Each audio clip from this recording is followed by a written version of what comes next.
Welcome to Heart with Anna, featuring your host, Anna Jaworski. Our program is a program designed to empower the CHD or congenital heart defect community. Our program may also help families who have children who are chronically ill by bringing information and encouragement to you in order to become an advocate for your community. Now, here is Anna Jaworski.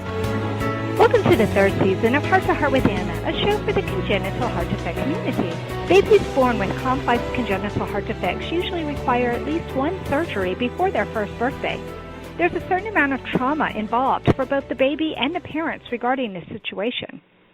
Having a hospitalized sibling also affects brothers and sisters. While operating on a baby's hearts is of primary importance, little else is done to help families or babies until the babies have healed sufficiently from their surgeries to begin the process of rehabilitation. Or in very young babies, they begin the process of growth in many different ways. Many babies qualify for additional therapies to help them catch up to their peers or to improve their developmental growth. It's not uncommon for babies born with complex congenital heart defects to benefit from physical therapy, speech therapy, or occupational therapy. According to the Hospital for Sick Children's website, there are other kinds of therapies that can benefit babies, children, and even families. Some alternative and complementary therapies include art therapy, aromatherapy, healing touch or therapeutic touch therapy, humor or laughter therapy, massage therapy, music therapy, nutrition therapy, play therapy, and yoga. Kate Mucci has written a beautiful piece entitled The Healing Sound of Music, Incredible Benefits of Music for About.com for their music therapy section. In this piece, she describes how music therapy can help even the tiniest babies who are in incubators in the hospital, and she discusses how music can help people with Alzheimer's.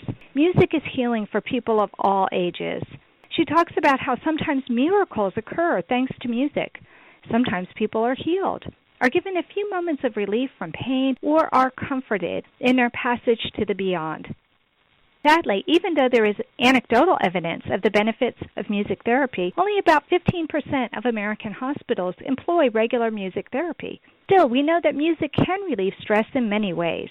Kate Mucci writes, "The health of the physical body is inextricably tied to our emotional, mental, and spiritual health. Music is a powerful catalyst for healing because it touches the very core of humanity, our souls. We can take control of our health and our lives as we enjoy the healing sound of music." Art therapy has also set itself apart as a means of utilizing the creative process and being available to just about anyone. While art therapy can benefit children, it can also be helpful to adults. According to the Art Therapy blog, on the benefits of art therapy, really anyone can benefit from art therapy. Art therapy can improve various mental and physical symptoms, including, but not limited to, reducing pain, anxiety, and tension. It can be beneficial to those who have mental disorders, severe or light emotional abuse, cancer, post-traumatic stress disorders or PTSDs, people who are bipolar, and a variety of other serious ailments. The beautiful thing about art and music therapy is that they do not have to be done with an actual licensed art or music therapist to receive some benefit.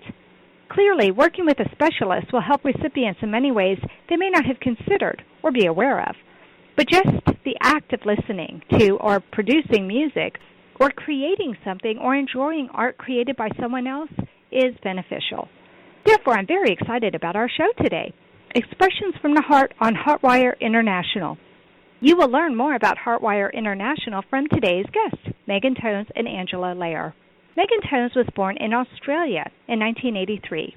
She was originally diagnosed with a large ventricular septal defect, or VSD, which has become complicated by mitral valve prolapse, heart failure, and atrial arrhythmias in adulthood. As a child, Megan's favorite hobbies were pets, arts and crafts, reading, and video games. Today, her work as a researcher takes up much of her time. However, she tries to keep up her hobbies where she can and has written a couple of short stories over the years. Her change in health status has prompted her involvement in adult congenital heart defect support groups, and she hopes to be even more active in CHD advocacy work in the future. Welcome to Heart with Anna, Megan. Hi, Anna. Thank you so much for inviting me. Well, I'm so excited. You are Heart with Anna's first Australian guest. It's quite an honor. Well, it's definitely an honor for me. Angela Lair told me that she wanted to have you on the show with her when I suggested that we do this show, and so I said, that sounds fabulous. What can you tell me about your work with HeartWire International?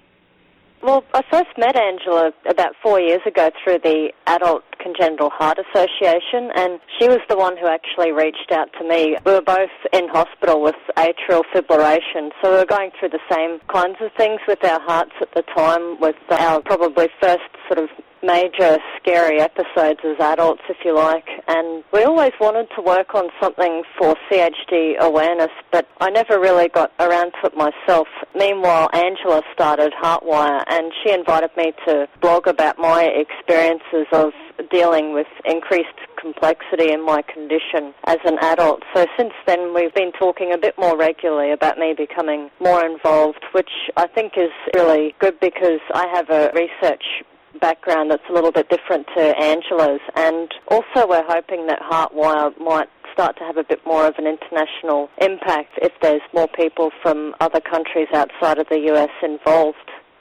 Yes, that sounds absolutely wonderful. I love the fact that you want to have an international flair. That's when I first knew about HeartWire, it was just plain old HeartWire, but now it's HeartWire International. So I love the fact that you're including people from all over the world. Thank you. It's changing and evolving all the time, that's for sure. It certainly is. So what is it that you do with HeartWire? Well, I've only just started to become involved with HeartWire, so I think that HeartWire fulfills a really important role that's not just about education and advocacy. I think it's really important that it also showcases the positive aspects of the lives of people with CHD. I remember Angela said something very interesting to me. She said, do what feels authentic to you, and I feel like no one's ever really given me the permission to do that as an adult. So I think that my role with HeartWire and anyone as a contributor is about using art to create meaning in your life as a form of expression and therapy, and maybe even ultimately as a career for some people. And I feel like the artistic side of HeartWire makes it a more accessible website for anybody and not just somebody with CHD. And one thing that we're hoping to do with our expansion of HeartWire is to maybe become more active in research in the future, in terms of looking into the psychosocial aspects of living with congenital heart disease. So I think there's lots of important areas for research in congenital heart disease, but patient experience is also very important. Oh, I agree 100%. And I love that you're interested in possibly doing some research in the psychosocial aspect of being part of the congenital heart defect community, because that's an area that hasn't received as much attention from doctors or other researchers, because the most important work that's been done for the last 20, 30, 40 years has been on saving lives. And so it's mostly regarding the different drugs and surgeries that are involved, which is great. But now that we do have so many people who are surviving to adulthood, there are so many other issues that we need to investigate. And that's what I love about this radio show, is that I'm able to talk to people about all different kinds of topics. And I think what you said about being authentic, I love that. I love that Angela told you to be authentic with what you're doing, because I think that that helps people to understand what living with a congenital heart defect is, and it kind of helps you discover something about yourself as well, don't you think? Yeah, absolutely.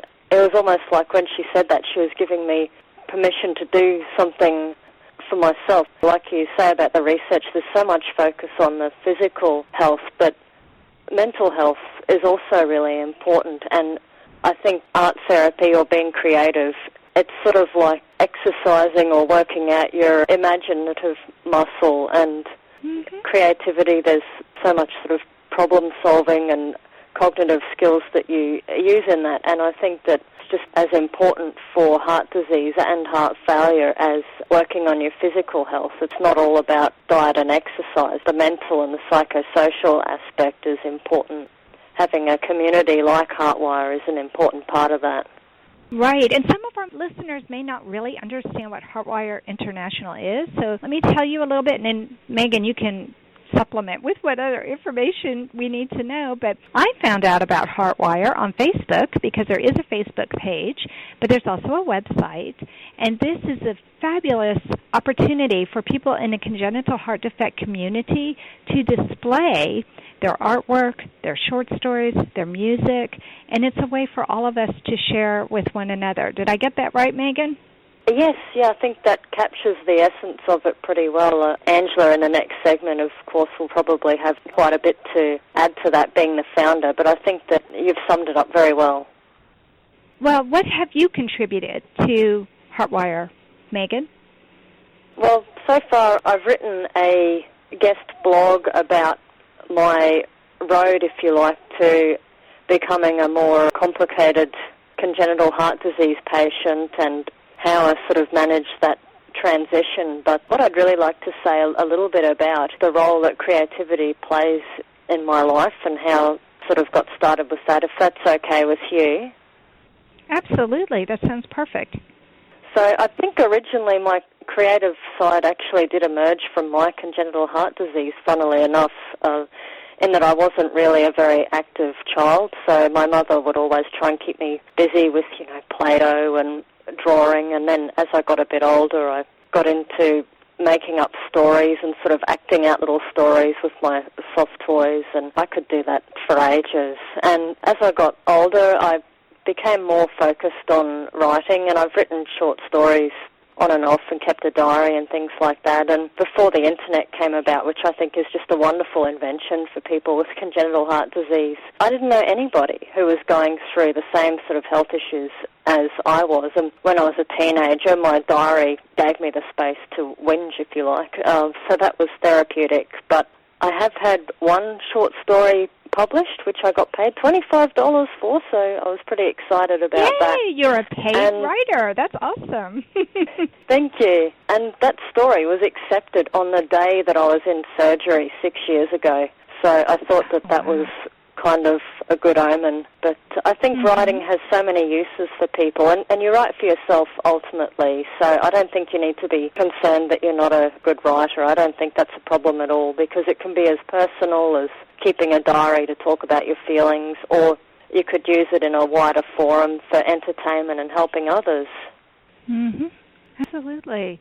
That's just absolutely wonderful. And that's what I love about HeartWire, is that it actually affords people the opportunity to share experiences that a very unique part of the population really understands. Not everybody understands some of the things that people in the heart community understand so well. I mean, we can say to one another just a few words, and there's immediate understanding because we've been waiting in the waiting room while a child has been operated on. Or you're the child yourself. In your case, you and Angela are actually survivors. And so you two speak a language that not everybody speaks, but through HeartWire, we have a chance to express ourselves and open it up to everyone in the heart community and beyond. And I just think that's fabulous. So thank you so much for sharing, Megan. We need to go to a quick commercial break, but don't leave yet, because we will have Angela Lair coming on next, and she'll be telling us more about what she did in creating HeartWire and what's new for HeartWire in just a moment. Anna Jaworski has written several books to empower the congenital heart defect, or CHD, community. These books can be found at Amazon.com or at her website, www.babyheartspress.com. Her bestseller is The Heart of a Mother, an anthology of stories written by women for women in the CHD community. Anna's other books, My Brother Needs an Operation, The Heart of a Father, and Hypoplastic Heart Syndrome, a handbook for parents, will help you understand that you are not alone. Visit babyheartspress.com to find out more. Welcome back to our show, Heart to Heart with Anna, a show for the congenital heart defect community. Today our topic is Expressions from the Heart on HeartWire International, and today's guests are Megan Tones and Angela Lair. We just finished talking with Megan about her experience with HeartWire, and now we'll turn our attention to Angela Lair. Angela Lair was born in 1982 with hypoplastic right heart syndrome and pulmonary atresia to parents with a musical background. A born advocate, she served as a poster child for the American Heart Association at the age of 7. Angela developed a passion for music, particularly singing early on. As she continued to kindle her passion for music and the arts, she also moved into congenital heart defect advocacy work specifically. Within the last 2 years, Angela has extended her advocacy work to the congenital heart defect community and reconnected with music by working with a band called the Mendenhall Experiment, which supports and promotes disability awareness. Welcome to Heart with Anna, Angela. Thank you, Anna.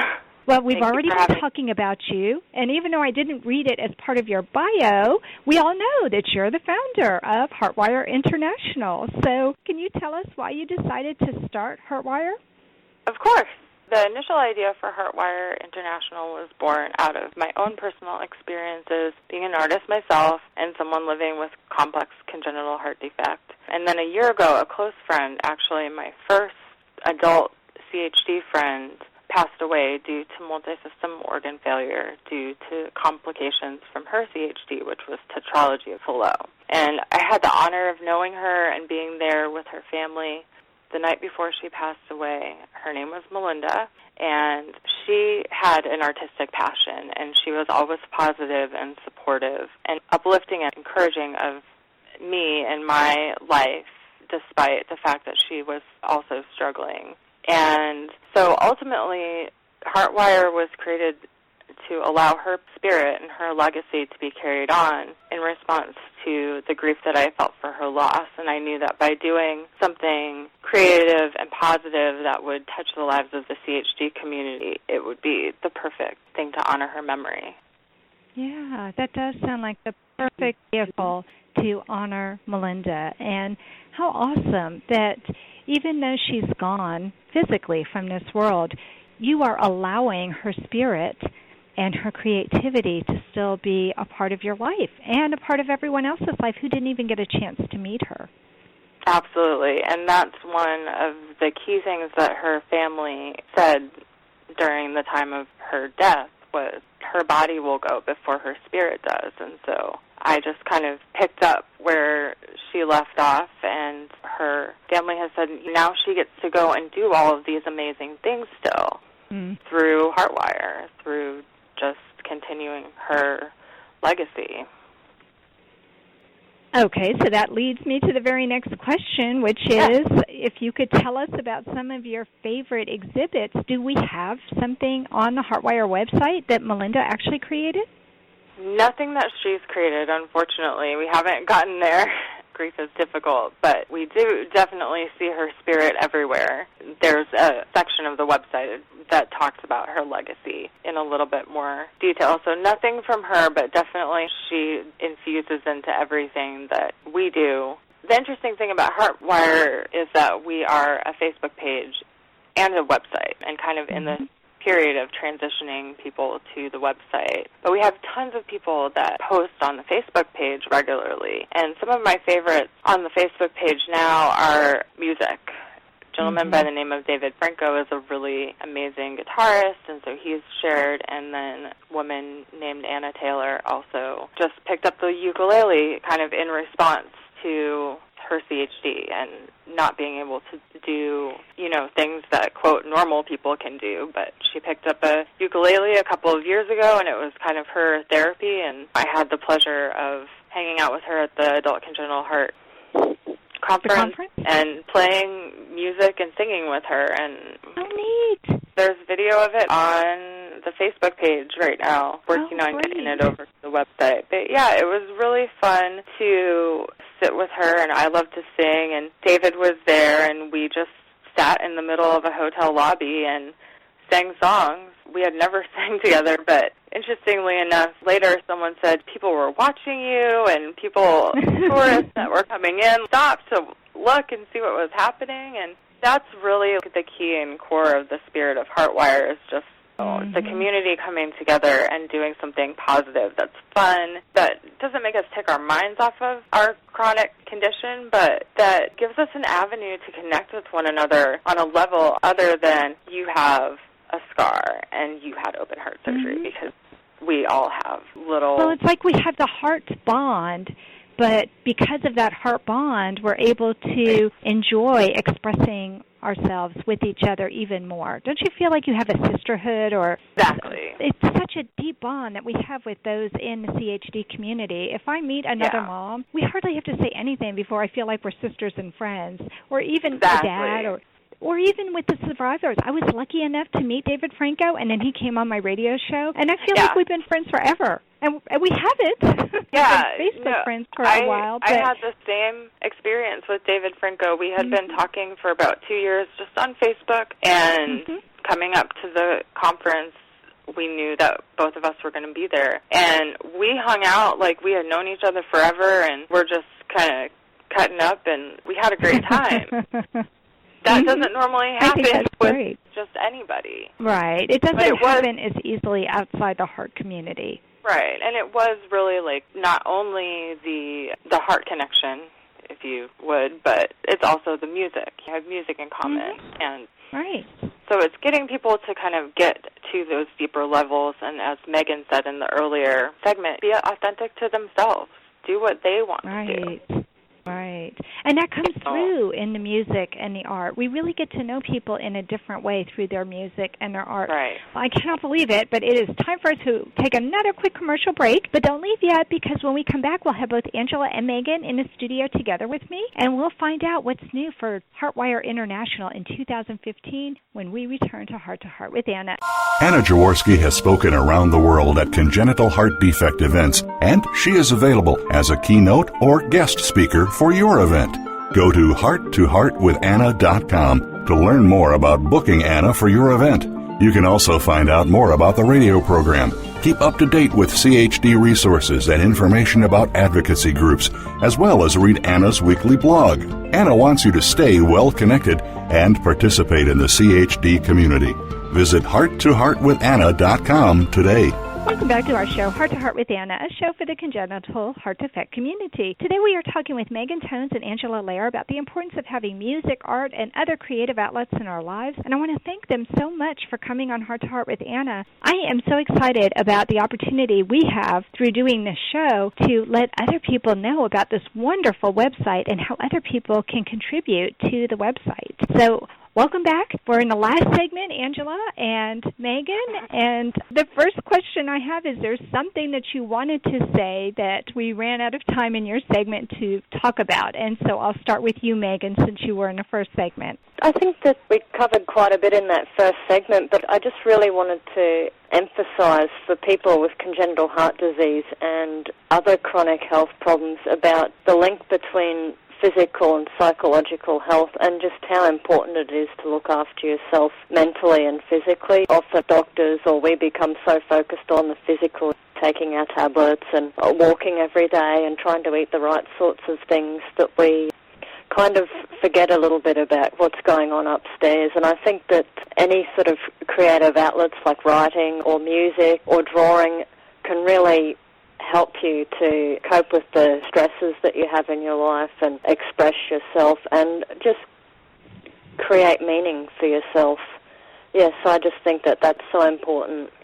I do too. I agree with you 100% about the writing, and writing therapy is really what got me through having my son and having his heart defect diagnosed. When Alex was diagnosed, he was in congestive heart failure. We had been saying for 2 months that something was wrong with our son, and the doctors kept telling us that we were wrong, that we were being overprotective parents, and not to compare our second son to our first son. And so then by the time he was in real distress and they finally believed us, he was in congestive heart failure, and the doctors told us he had a 5% chance to survive the surgery. And they recommended we take him home to let him die in our arms, which was not an option for us.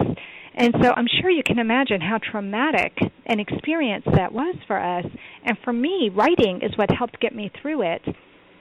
And like you said, the Internet has been so awesome, but the Internet was not around 20 years ago like it is today. So interesting that you say that, because that story that you tell about your son is so similar to my parents' story. They actually found out at 6 days old that I had a problem, and all of a sudden they were sent to this specialist hospital, and they got told all sorts of awful things, like that maybe I had half a heart and I was only going to live a few days. But creativity is a big part in my parents' life. My mother has a whole quilt that she smocked while I was in hospital that she worked on, this beautiful patchwork quilt.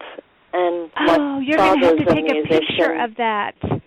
Oh, you'll have to put a picture of that up on HeartWire. That would be wonderful. Yeah, and for me, I was able to write about it, and I've actually written several books, and what I found out on the Internet was I wasn't the only one that writing could help. I reached out to lots of other people, and in The Heart of a Mother, one of the anthologies that I put together. Yeah, there's over 60 women who contributed. I had 50 men contribute to The Heart of a Father, and several people had told me, oh my goodness, if I had known how therapeutic writing was, I could have saved myself thousands of dollars in counseling. So I agree with you how therapeutic writing can be. Yeah, that's just amazing. So what did your dad do? Your mom made a quilt, and what did your dad do to help deal with it? Dad was always a musician, so I think that that was a great thing for him to have something that he really enjoyed doing. But what he used to do for me and my younger brother too, he would tell us stories at night, and I remember he would sit in my hospital room and it would be all dark and there'd just be the machines around us, and he would just sit there and tell me stories till I fell asleep.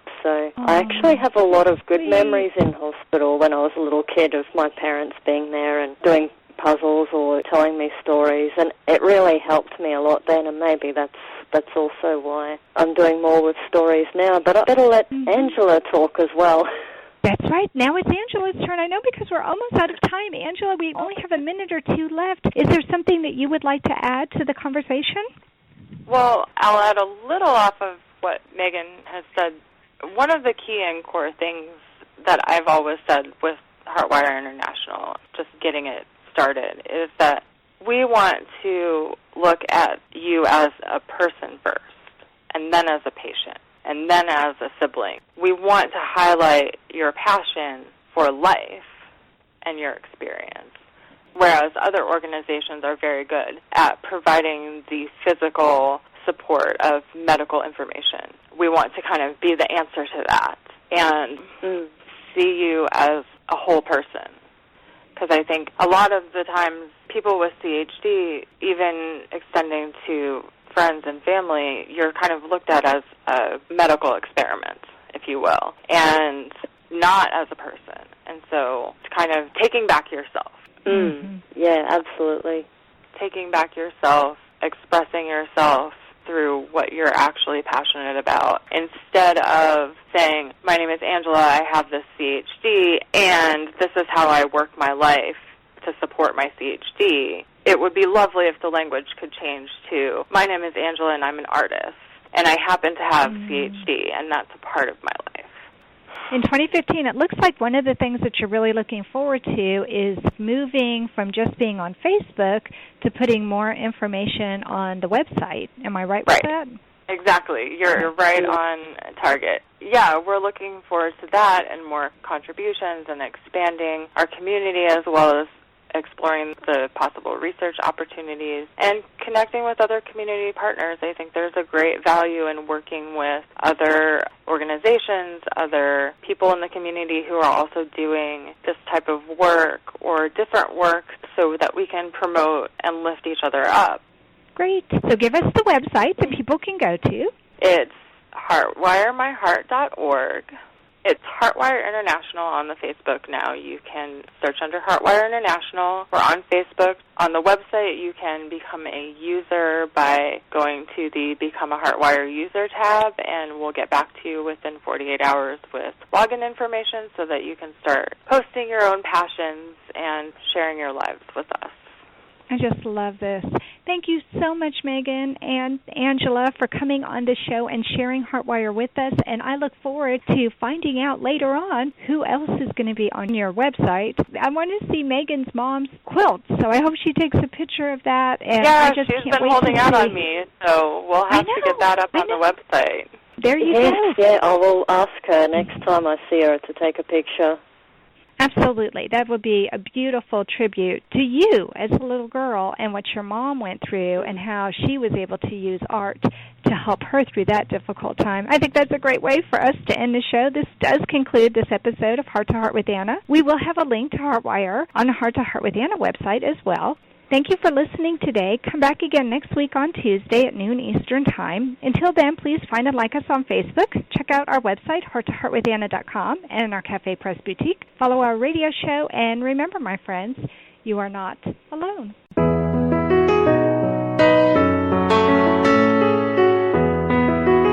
Thank you again for joining us this week. We hope you've been inspired and empowered to become an advocate for the congenital heart defect community. Heart to Heart with Anna, with your host Anna Jaworski, can be heard every Tuesday at 12 noon Eastern Time. We'll talk again next week.